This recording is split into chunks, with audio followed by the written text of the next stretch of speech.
Hello, today is June 30th, 2009. We're meeting today with Mr. Ross Brown at his home in Fort Collins, Colorado. My name is Brad Hoops. I'm the interviewer for the Northern Colorado Veterans History Project. Welcome, Ross, and thanks for sitting down to tell your story today. Thank you for being here. Let's start out, if we could. Tell us a little bit about yourself, your date of birth, where you were born, a little bit about your family. I was born in a small town of Miller, Nebraska, May 6, 1918, which makes me 91 years of age right now. Wow. We lived in Nebraska for some time. My father was in the U.S. Chamber of Commerce and transferred a lot to city. So I went to 4 different schools, high schools in 4 different states. Finally graduated from the Tulsa Central High School and went immediately to the University of Texas in Austin, Texas. Okay. I graduated there 4 years later in June of 1940. What'd you get your degree in? Business administration. Okay. At that time, graduates from the university were not worried about their jobs they had or going to have. They were worried about when the draft number was up. Okay, this is the pre-war draft. Yeah, so I worked for a while in Texas, 6 months, and came back home. My folks were living in Denver at that time, which was my home for many years after that. And through a information that my dad received from some other source, he learned that I was coming up to be drafted, but he also learned of a finance office in Fitzsimmons Hospital which would have an opening for a private if a private was enlisted to do so. So I figured that was the best thing to do versus being drafted and going into the infantry as the boot camp for 6 weeks and then infantry forever. So I enlisted on March 25th, 1941, at Fort Logan down in East Denver, and immediately had orders from that source, that same morning in fact, to go to Fitzsimmons Hospital. So I went by my house in Denver, picked up some clothing, and went out there and lived in the dormitory that first day. Was in the finance office for some time, for less than a year, but 9 months, and enjoyed it. It was good service versus the infantry, obviously. Yeah, sure, yeah. And on December 7th, 1941, we heard about the Pearl Harbor, of course. Do you remember where you were and what you were thinking when you heard that? It was in Denver, at my wife's house in Lakewood. We were having dinner with her. I had met her that summer, and we just met each other for the first time when I moved up from Texas. And I was at the house, and we heard about it, and I immediately left there and went to Fitzsimmons to stay. All the radio said, "All servicemen return to your post." Okay, We had no TV then, but so it's radio. Right. So I was there for 6 months, and it was enjoyable because it was a good service.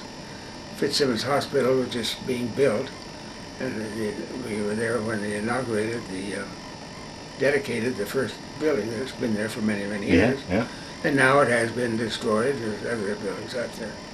So I was there until December 7th, 41, at which time the finance officer, or lieutenant, said, "I'm going to write a letter for you to go to the first finance office OCS school." And he never wrote the letter, but I got orders to go there in January of 1942. Where was that? It was in Indianapolis, Fort Leonard Wood, and Fort Benjamin Harrison in Indianapolis. Okay. We graduated from OCS school April 10th, 1942, and all the guys that were in the OCS had orders to go all over the country, of course. I went to Mobile, Alabama for the air depot group. Most of the finance officers were assigned to air depot groups just to get them overseas somewhere and then get assigned somewhere else. So I was there until I left to go overseas. Meantime, Leona came down and we got engaged in Mobile, Alabama, and decided to wait 1 year that I was going to be gone before we got married. So that 1 year turned out to be over 3 years. Oh, But I went overseas to on a ship leaving San Francisco to Brisbane, Australia. how was that passage down there? Did you get your sea legs? How did? It was very, very calm. It was okay. Yeah. No seasickness at all? No seasickness at all. How long did it take you to get down there from? Well, it took about 24 days, I think, something Oh like that. boy. Yeah. But we went some islands and stopped some islands on the route. So we got to Australia. I was in the finance department, of course, and was assigned to the finance office in Australia, which had been created at that time because a lot of servicemen were going through Australia to go up north to New Guinea and Philippines eventually, and included General MacAuthur headquarters was in Brisbane at that time. Okay. He had he had been just a few months earlier, had been saved, from Corregidor, and came by a submarine to the west coast of Australia. Finally ended up in Brisbane, where he started his headquarters to my I shall return speech, Yeah. So we were there for a while, and his office was on the 5th floor of the Linens Hotel in Brisbane. Ours was on the 4th. So we met him. We saw him all the time because every time he came in, we saw him and his wife and his little boy and the general's aide. What was your thoughts on him? What kind of a man was he? Well, he was a great, very outstanding guy. I had the experience of one time. My boss told me it's payday and you go up and pay the general. So I went up to his office. I walked in, scared as a death, as a second lieutenant. Yeah. Here he was at his desk, and his cap was on a corner, and his flap was on a corner, and all the ribbons on him, And I should have asked him for an autograph, but I didn't. I just got out there to hurt. And so then I went up immediately to New Guinea. New Guinea was the first finance office that anyone had set up in New Guinea on the way to the Philippines. So I was in charge of all the finance offices that were eventually set up in various places going north. So I was in Port Moresby for 3 or 4 months, then go to another place, then another place, and finally ended up in Netherlands, East Indies, as a town up there. But it might be of interest to you that I guess you want some interesting things, don't you? I'm sorry? You want some interesting things that happen. Oh, just tell your story. Yeah, by all means, anything you can think of. One of the. I used to have to go to Townsville, Australia, to pick up cash. We paid in pounds, shilling, and pence, Australian money. We picked up. You paid soldiers. Their pay was in every cash. Okay. Every month, and so pick up cash didn't mean just pick up a box, but we had 2 C-47s. Each of them carried 2.5 tons of boxes full of coins, some bills. So we would go down to Townsville, take about 4 hours to count all the money, and then get to go back to Townsville. And I've often said that we would land in Townsville with maybe $8 million, and just the sergeant and I would be in the truck that would carry it to our camp. Wow. And the beer plane would come in from Sydney an hour later, and they had a cordon of MPs in front of them and a cordon of MPs in back of them. But on one of those trips, we left Townsville, and this pilot of the C-47 said, "We've lost an engine. You got to move. Got to put everything overboard." Oh, jeez. All that money right over in the Coral Sea, and that's the deepest ocean in the world. And every Australian I ever talked to later said, "Well, now where exactly where did you?"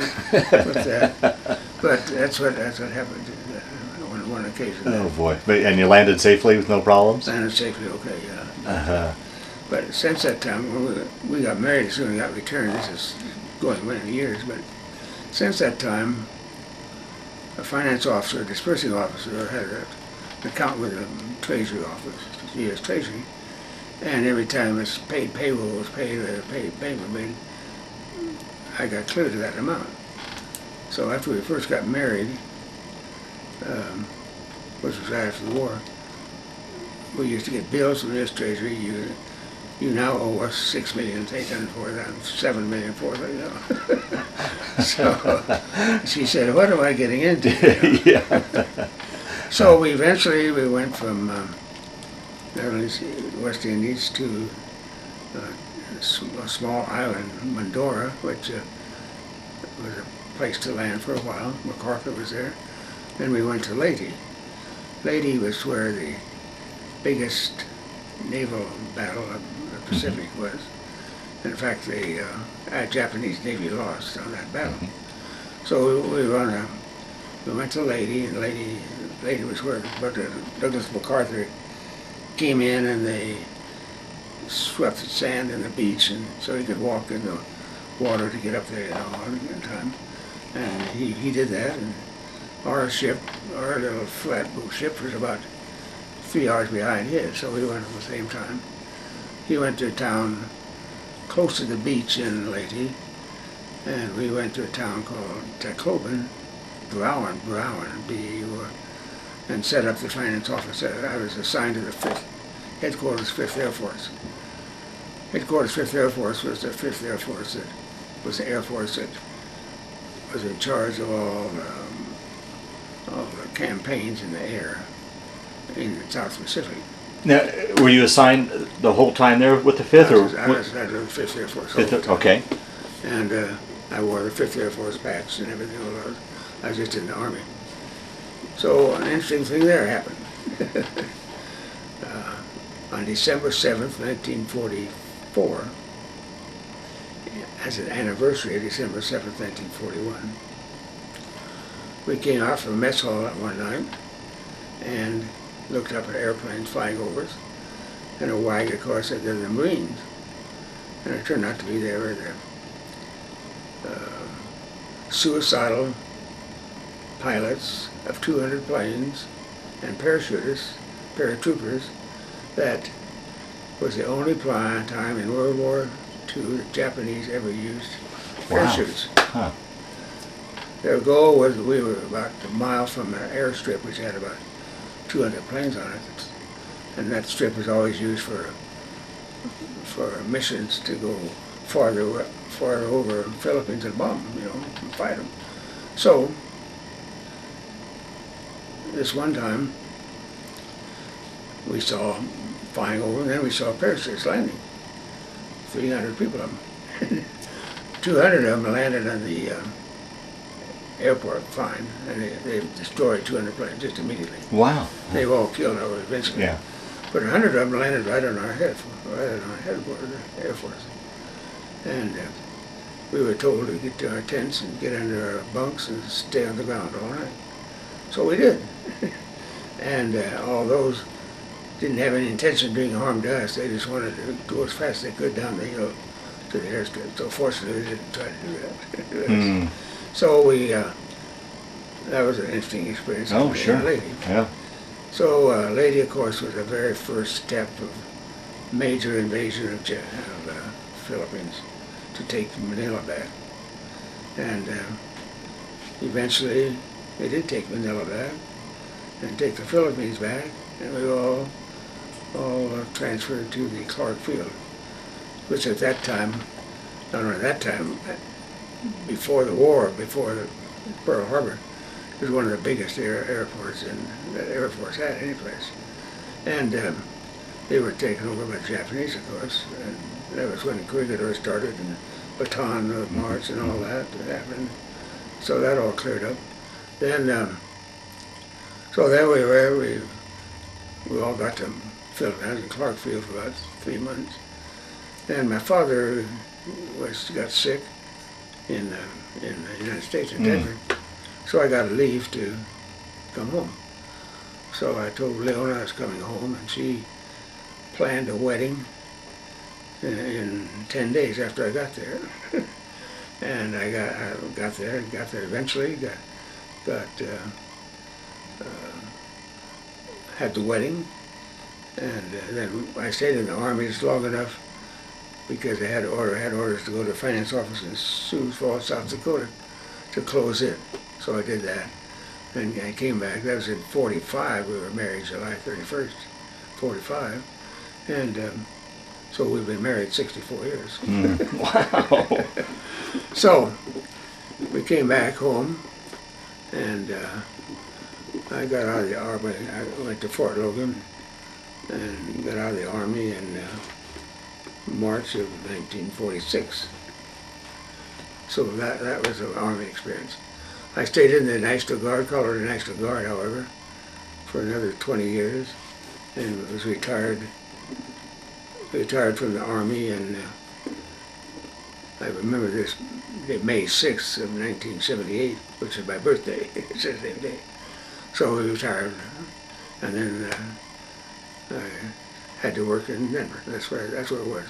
Started and ended in Denver. Is that right? Yeah. Now, what did you do for? Well, actually, let's back up before we talk a little bit about your post-war. So basically, you started down in Australia and just worked up the pipe as the war moved closer to New Guinea. Started in New Guinea. Okay, Went and all the way up to and ended. Every time they'd kill 7 Japanese, planes would move up to another landing field, and then go up another. How would you find conditions? Because you were. It sounds like you would arrive not too much soon after the fighting ended. How were conditions for you at these bases as far as living conditions and food? They were okay. They were tents, and the mess hall was good all the time. And we had headquarters Fifth Orders had priority to get and do about anything they wanted to do. So it was all right. It was fine. There was no great hardship. Ordinarily, they were like combat. Yeah, sure. Yeah. But I guess I was one of the few finance officers that were attacked by paratroopers. So. Wow. How was it as far as being in the tropics on the equator, weather and humidity? Did that play on you at all, or? We got along okay on that. Yeah. Yeah, and no problems with. I had yellow jaundice for 2 weeks, so I was in the hospital for 2 weeks, but that was not too serious. Yeah. Yeah. So we've been. So it was a good experience. Could have been a lot worse for me, of course. Yeah. What would you guys do for entertainment when you weren't on duty? Well, we had an officers club all the time. Had movies, and I went down leave to Sydney one time for 10 days, and I flew a lot because I was flying as a passenger on planes that were going up north to set up and find out where our building was that we could use for a finance office at the next level. So that was what I did. Yeah. As you moved to these various islands, did you have much interaction with the local natives at all? No, very little. Yeah. Very little. We'd all, some of them worked for us in the mess hall, but we never had any in the finance office at all. Yeah. They were okay. They appreciated what we were doing, of course, I'm sure. Mm-hmm. Anytime through your travels, did you ever come across anybody you knew from back home, friends or relatives? No. Yeah. I'll tell you an interesting story, though. My roommate in college was a fellow named David Dewars, and he graduated at the same time. We both wondered what we were going to do in the next 3 months, of course. He became a pilot, B-24 pilot, in England, had 55 missions over Germany, didn't have one attack by a plane or any bombs, and he came back home. And I was over the same 3 years that he was over. When I got back immediately, and I called him in San Antonio to see if he had even come back from England yet. Yeah. He said, I just got back last week. Said, would you be our maid of honor at the wedding? He said, sure, I'll fly up. So he did fly up. And 3 years later, he was killed by a drunk Spanish or Mexican kid in a highway. Oh, jeez. So after all, 55 Yeah, years, yeah. you know. So we were down to see his wife, who I knew very well too. And his little 2-year-old boy was sitting at the table with us, and said if my daddy was here, he'd be sitting in that chair there, which is very emotional, you know. So that little 2-year-old boy now is the Lieutenant Governor of the state of Texas. Is that right? David Dearest Jr. Isn't that something? I'll be darned. Well, speaking of dangerous travel, I mean, these pilots, these planes, obviously the bombers and such were in harm's way, but a lot of travel or injuries and such were due to just bad flying conditions and such. Were you ever, with all the traveling you did, were you ever in any bad weather conditions? Or no, I don't think so. Huh? Yeah. How was communications with you moving all the time? Communications back home, either with Leona or your folks. So was mail pretty reliable? And it's just a little squares, you know, you sent. yeah, the V-mail. V-mail, and it worked out all right. It was sometime 2 or 3 weeks getting there, but it was fine. Yeah. Yeah. It was good. Yeah. Did either Leona or your folks ever talk about, once you were back home and safe, what they thought about it? Did they worry about you while you were over there? Because I mean, you probably couldn't tell them exactly where you I'm were. sure they were worried about it because they were, of course, not like today, a war today. Yeah. Right. If 10 people are killed, well, it's on the CNN Right. news that night. Right. But we didn't have that kind of good. Absolutely. Yeah. So I'm sure they were worried about it, and Yeah. they were counting the days when I got back. Yeah. So you were actually back in the States when we dropped the atomic bomb and VJ Day then, correct? Yeah. We're back there just a week later. We went to our honeymoon, was a Broadmoor Hotel in Denver, and then the Edgewater Beach in Chicago. Coming back from the Edgewater Beach on the train was when they dropped the atomic bomb. And we got in Denver that night. Was when the celebration for Denver, end of the war, you know. Did you have any sort of concept about what this bomb was, or what it had done? No one did that. Yeah. So you were technically on leave back to the States, so you didn't have to go back overseas. You just No, I was on leave at the time, but immediately they canceled all return orders. Oh, okay. No, Okay. No. Okay. Yeah. And then you went on and closed the Yeah. station up in, was it Sioux Falls? Sioux Falls, Yeah. South Dakota. Yeah. Okay. Yeah. But that was the war. A lot of people had worse times, and a lot of people had better times. Some of them did, probably. Yeah.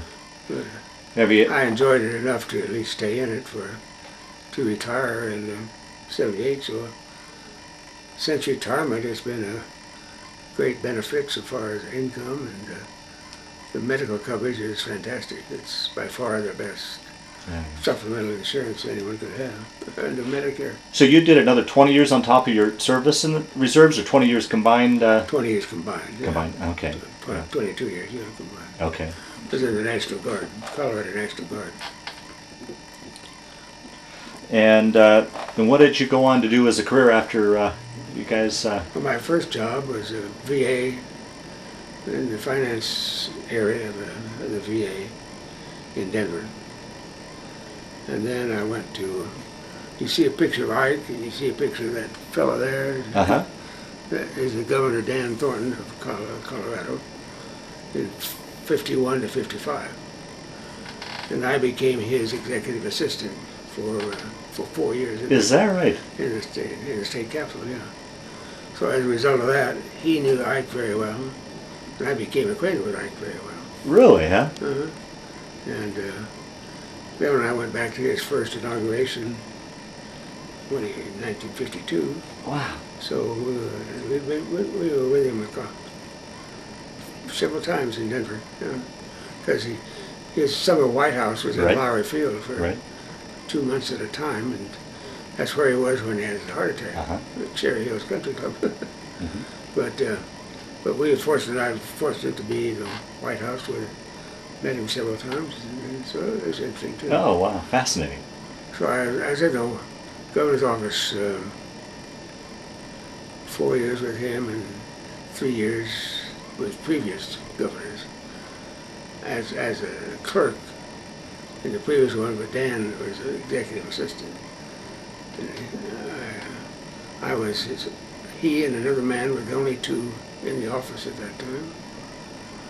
The governor now has 24 lawyers in his office, just lawyers only. President governor has 24 department heads that he appoints, health, everything.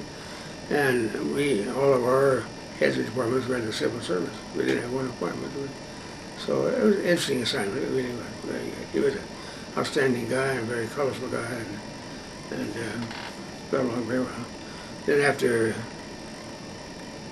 he went out of office, I became involved with a land development company, and we developed land and built houses in the Denver area. At which time they were all VA loans, and they were all $10,000 to $12,000 a house, you know. If we didn't sell 10 houses a weekend, it was a bad weekend. Wow. So then I was in mostly in property management at that time. And then we moved to Denver, and we moved to Estes 28 years ago. I lived up there 28 years. So I kept up there in real estate too. And at that time, that town anyway, because of the smallest, we did everything. It sold commercial and sold office buildings and sold houses and bought, so that's what it was. Then we were up there 28 years, and our son and his wife still live there. Have 2 children, both of whom are married now, and one is married and lives in Albuquerque, New Mexico, and the son lives in Atlanta, Georgia. They both got their degrees, graduate degrees, last year. Not this May, but a year ago. And Julie got her doctorate degree, PhD degree, in University of Minnesota. This is your grandchildren? Granddaughter. Okay. And exactly 1 week later, Phil, our grandson, got his master's degree in divinity, so he's a Presbyterian minister now. And Julie is a professor at the University of New Mexico. Wow. Wow. So they've had an interesting career. Yeah. Yeah. And so then we moved to Worthington. Like it very much. Very good. Yeah. It was a good move for us. Very Like good. the people here, the staff is tremendous. All the people, the residents are great. So through the years, have you ever had a chance to travel back to any of the places around the world that you were stationed at? Any chance? No, yeah, we went to Australia once, and went to Brisbane, in fact, hoping to find the Lennox Hotel. So Leona where it was. Oh, is that right? And it had been torn down, and another building in front of it. But we went there on a wedding, and interesting wedding because Gary and Kelly, our son and his wife had 4 or 5 exchange students from all over the world that lived with them for 6 months at a time, you know. And we met all of them, of course, and then this one got married in Australia, and she invited Julie, our granddaughter, to be maid of honor her wedding. So we went down for that purpose. That was good. How was it during? Well, I guess your family had traveled a fair amount of time with your dad's job, but all in the United States. But how was it to be overseas, to be at all these exotic locations? Well, I wouldn't call it Guinea exotic. Oh, okay. or Manila even. Oh, okay. Well, different anyhow. Yeah. It's very different. yeah. But all the bases we were at, we were really well taken care of, and no worry about that. Yeah. Well, Ross, we could start to wind down this interview. I always like to ask, though, is there anything that I didn't ask you that you wanted to talk about, or is there any stories that you can remember now that you want to add to the tape so that we round out and catch as much of the story as we can? Yeah. No, I don't think so. I can't think of anything right now. Okay. That would be appropriate or interesting. Okay. Well, one question I always like to ask is, That time period, your military experience in World War II, how do you feel? Did that play any part in any role in your life? Affect your thinking, your life after that? Make any changes for you, or was it just simply a chapter in your life that you went through? Do you think? No, I made a great change because I stayed in the Army long enough to be retired lieutenant colonel, which was the greatest move I could make. But still, we enjoyed the Army. We enjoyed the facilities that we can use now at Warren Air Force Base or Buckley Field, and TRICARE for Life was a great benefit to have. So it was a great occasion, and we took advantage of what we thought would be a good thing, and it was. Very good. Well, we'll close it off. Is there any closing statement you'd like to make to those that'll watch this tape, or not? No, my son, Gary, is a lawyer, went to the University of Denver to get a law degree, and he was drafted. No, he wasn't drafted, he went to the National Guard. He went to basic training in back east, Fort Meade. Hated it, but he hated the basic training primarily. But he came back. He stayed in the National Guard also, became a full-time employee as a lawyer for the National Guard, and retired from the National Guard. He's now working for the headquarters of the U.S. Air Force Reserve Center in Denver. So he likes that very much. Yeah. So it's all. So we keep in touch with the Army, and we like what they're doing, and I think it's a great career for guys now, even if they have to go to Iraq. That's no good. But, but we talk about Iraq and 5,000 people killed. We had some cases in World War II where 5,000 were killed at one time. Yeah. You know. So it was a good. After I got in, we probably had the best 10 years that this country's had for a long time, for everybody. And then it's gone. It's so much changes in the last 40 years. Sure. And wars in Afghanistan and Iraq and just don't compare with what FDR had to fight with. With combat with an enemy. Right. You call them an enemy, they really are. Yeah. Well, Ross. So we thank you very much for this. I want to thank you for sitting down to tell your story, but more importantly, I want to thank you for your service to our country. Oh, well, thank you very much. Yeah.